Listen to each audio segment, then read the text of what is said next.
Hello everyone, welcome back to our channel be a learner. कल हमने एक नया टॉपिक स्टार्ट किया था जो कि बीकॉम और बीबीए का टॉपिक था। मैनेजमेंट में टॉपिक है कंट्रोलिंग। कल हमने इसमें कंप्लीट किया था कि मीनिंग ऑफ कंट्रोलिंग क्या था और बाकी इसकी प्रोसेस हमने स्टेप बाय स्टेप देखी थी, जिसमें कि 4 स्टेप्स इसके इंक्लूड थे। डिटेल एक्सप्लेनेशन के साथ देखा था हमने बाइलिंगुअल लैंग्वेज में।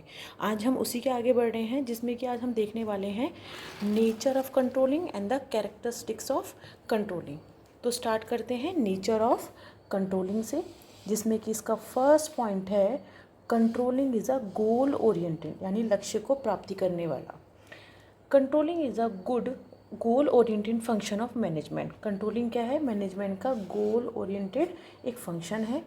It aims at ensuring that the resources of the organisation are used effectively and efficiently. मतलब कि कंट्रोलिंग का एम क्या है? कंट्रोलिंग का एम है ये सुनिश्चित करना कि जो हमारे ऑर्गेनाइजेशन में रिसोर्सेज हैं, जो हमारे संसाधन हैं, वो उसका हमें यूज़ कैसे करना है? इफ़ेक्टिवली और efficiently for the achievement of predetermined organisational goal. ऐसे गोल जो हमने पहले निर्धारित किए हैं उनको अचीव करने के लिए। सेकेंड हमारा इसका नेचर है continuous. Controlling is a continuous process. Controlling क्या है? सतत चलने वाली एक प्रक्रिया है। It means that once the actual performance and standard performance of a business are compared and corrective actions are taken। इसका मतलब कि जो हमारी एक्चुअल परफॉर्मेंस है, मतलब इस टाइम पर जो हमारा प्रदर्शन चल रहा है, हमारी बिजनेस का परफॉर्मेंस क्या चल रहा है, उसको स्टैंडर्ड परफॉर्मेंस के साथ कंपेयर करना, और अगर कोई एक्शन हमें लेना है तो वो करेक्टिव एक्शन हमें लेने हैं। The controlling process does not and. और इससे क्या है, जो हमारी कंट्रोलिंग प्रोसेस क्या होती है, कभी ख़त्म नहीं होती है। Instead the firms have to continuously review the performance and revise the standard. इसी के साथ फर्म क्या करते हैं, अपनी जो परफॉर्मेंस है, अभी एक्चुअल परफॉर्मेंस जो उनकी चल रही है, लगातार उसको देखते हैं, उसका रिव्यू लेते हैं, और जो स्टैंडर्ड उन्होंने तैयार किया है उसको बार बार बीच बीच में रिवाइज करते हैं। थर्ड हमारा नेचर है ऑल परवेसिव, यानी कि व्यापक कितना है ये। It means that the controlling function is exercised by the firms at all levels of management। Management के 3 लेवल होते हैं, तो इसमें कहा गया है कि जो कंट्रोलिंग फंक्शन है वो हर फर्म के हर लेवल, जो मैनेजमेंट के जितने भी लेवल होते हैं उन पर कार्य करता है। The extent of control and nature of the function may very at every level. Control का जो एक्सटेंट है, फैलाव है, और जो उसकी नेचर है, तो वो क्या है, हर लेवल पे क्या होती है, अलग अलग होती है। Also a controlling process is required in both non business and business organisation. अब कंट्रोलिंग प्रोसेस क्या है, हर जगह के लिए ज़रूरी है, चाहे वो नॉन बिजनेस हो या बिजनेस ऑर्गेनाइजेशन हो। फोर्थ हमारा नेचर है forward and backward looking. Controlling process is both a forward and backward looking function. Controlling एक ऐसा फंक्शन है जो कि आगे भी देखता है, मतलब कि फ्यूचर के परफॉर्मेंस के बारे में भी सोचता है, अपने गोल्स को प्री डिटरमाइन करता है, और बैकवर्ड पास्ट की परफॉर्मेंस को भी सोचकर उनसे क्या लेता है, सीख लेता है कि आगे आने वाली प्रॉब्लम को हम दोबारा फेस ना कर सकें। आगे है as a forward looking function, it aims at improving the future performance of the organisation on the basis of its past experience. Forward looking का मतलब यहाँ पर क्या है कि हमें अपनी जो फ्यूचर परफॉर्मेंस है, आने वाला जो हमारा परफॉर्मेंस होगा किसी भी ऑर्गेनाइजेशन का, उसको तैयार करना है अपने पास्ट एक्सपीरियंस के साथ या उनका अनुभव लेने के बाद। हमने देखा कि फॉरवर्ड लुकिंग में वो अपनी फ्यूचर परफॉर्मेंस को इम्प्रूव करने के लिए पास्ट एक्सपीरियंस से क्या करता है, एक तरीके से अनुभव से क्या करता है, रिजल्ट लेता है, ये सोचता है कि पास्ट में जो गलतियाँ की हैं वो मेरी फ्यूचर में ना हो। इसी के साथ as a backward looking function it measures and compares the actual performance and plan performance of the organisation. अब बैकवर्ड लुकिंग में क्या है कि वो अपनी जो उसकी जो परफॉर्मेंस है उसको उसका मूल्यांकन करता है या तुलना करता है अपने एक्चुअल परफॉर्मेंस, जो अभी उसकी परफॉर्मेंस चल रही है उसकी तुलना करता है प्लान्ड परफॉर्मेंस, जो उसने परफॉर्मेंस को प्लान किया था या उसका स्टैंडर्ड जो उसने सेट किया था अपने ऑर्गेनाइजेशन का, उसके साथ कंपेयर करना। अब जितने भी हमने नेचर ऑफ कंट्रोलिंग देखे वो थे हमारे, first is goal oriented, second is continuous, all pervasive, and forward and backward looking. अब आगे हमारा इसका सब टॉपिक है करेक्टरिस्टिक्स ऑफ कंट्रोलिंग। कंट्रोलिंग की विशेषताएं क्या क्या हैं, जिसमें कि फर्स्ट है हमारा मैनेजीरियल फंक्शन या प्रबंधकीय कार्य। Controlling is one of the managerial function. It is not only the function of chief executive but is the duty of every manager.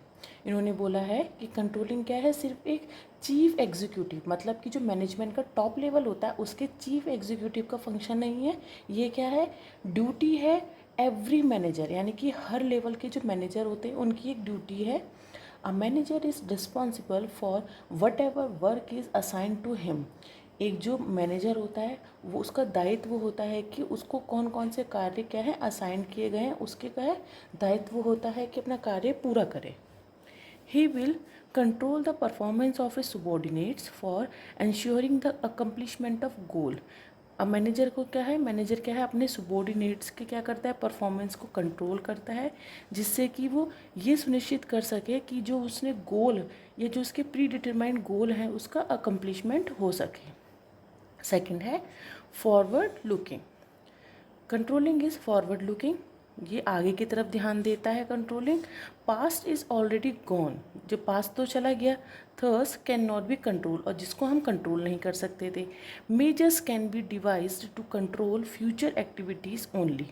अब इसका कंट्रोलिंग का क्या है, ये मूल्यांकन करता है, मेज़र करता है, अपने तैयार करता है आपकी फ्यूचर एक्टिविटीज़ को सिर्फ. Past provides a base for determining controls for future.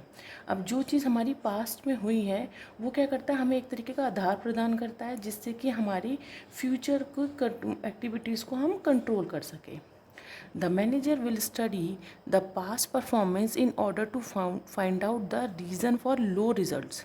अब मैनेजर क्या करता है, जो उसकी पास्ट की परफॉर्मेंस होता है उसको स्टडी करता है, डीपली स्टडी करता है, जिससे कि वो पता लगा सके कि उसके जो पास्ट में रिजल्ट आए वो लो क्यों थे. A corrective action will be taken to ensure that work in future is not adversely affected. जिससे कि जब उसको पता चल जाएगा कि मेरा रिज़ल्ट लो क्यों था पास्ट में, तो वो एक करेक्टिव एक्शन ले सके, जिससे कि आगे आने वाली या फ्यूचर में अगर कोई ऐसी प्रॉब्लम आती है जिससे कि उसकी ऑर्गेनाइजेशन के गोल को अफेक्ट करती है वो ना कर सके. थर्ड हमारा है continuous activity. Controlling is regularly exercise, यानी कि कंट्रोलिंग क्या है, रेगुलरली चलती रहती है. The manager will have to see that his subordinate perform according to plans at all the time. Manager क्या करते हैं, वो देखते हैं कि जो उनके सबॉर्डिनेट हैं वो प्लान के अकॉर्डिंग काम कर रहे हैं, टाइम पर काम कर रहे हैं या नहीं. Once the controlling is withdrawn it will adversely affect the work. अगर कंट्रोलिंग को हम हटा दें तो वो क्या करता है, हमारे वर्क को अफेक्ट करता है. So controlling will have to be exercise regularly. इसका मतलब कंट्रोलिंग की जो प्रोसेस है वो हमेशा निरंतर चलती रहती है. अब थर्ड हमारी कैरेक्टरिस्टिक है controlling is related to planning, यानी कंट्रोलिंग क्या है, प्लानिंग से संबंधित है. Planning is the first function of management. Planning क्या है, हमारे मैनेजमेंट का फर्स्ट फंक्शन है. While control is the last, और जो कंट्रोल हमारा क्या है, लास्ट फंक्शन है. Control can not be exercise without planning, यानी कि कंट्रोलिंग जो प्रोसेस है हम उसको नहीं चला सकते बिना प्रॉपर प्लानिंग के, क्योंकि first the objectives are set. सबसे पहले हम उसके जो उद्देश्य होते हैं हमारे ऑर्गेनाइजेशन को उसके सेट करते हैं, and then efforts are made to see whether these are accomplished or not. फिर क्या करते हैं, हम अपना जो एफर्ट्स हैं हम उस दिशा में लगाते हैं और देखते हैं कि जो हमने अपने ऑब्जेक्टिव को सेट किया है उसे अकम्प्लिश कर पा रहे हैं या नहीं. When ever there is a laxity in performance or things are not happening as per the plan, then corrective measures are taken immediately. और फिर जब हम देखते हैं कि अगर हमारे परफॉर्मेंस में कमी आ रही है कहीं तो, और यह चीज़ें सही तरीके से नहीं चल रही हैं, प्लान के अकॉर्डिंग नहीं चल रहे हैं, तो हम क्या करते हैं, हमारे जो करेक्टिव एक्शंस हैं उसको हम इमीडिएटली लेते हैं. So planning provides a base for controlling. तो इसलिए प्लानिंग क्या करता है, कंट्रोलिंग के लिए आधार एक प्रदान करता है. लास्ट हमारा कैरेक्टरिस्टिक्स है essence of controlling is action. Whenever performance is not as per the standard the immediate action is needed to correct the things. अगर हमारी परफॉर्मेंस स्टैंडर्ड जो हमने सेट किया है उसके आधार पर नहीं चलती है तो हम एक इमीडिएट एक्शंस लेते हैं जहाँ पर उसकी ज़रूरत पड़ती है। The purpose of controlling will be defeated if corrective action is not taken immediately. Controlling का जो उद्देश्य है, जो पर्पस है, वो क्या है, एक तरीके से ख़राब हो जाता है, डिफीट हो जाता है अगर हम अपने करेक्टिव एक्शन नहीं लेते हैं। If the sales are less than the standard set for marketing department, अगर हमारी बिक्री या कोई चीज़ की सेल हम अगर कम हो जाती है जो हमने स्टैंडर्ड सेट किया है उसके अकॉर्डिंग, तो जो हमारा जो मार्केटिंग डिपार्टमेंट है उसमें then steps will be taken to ensure that performance is not low in future.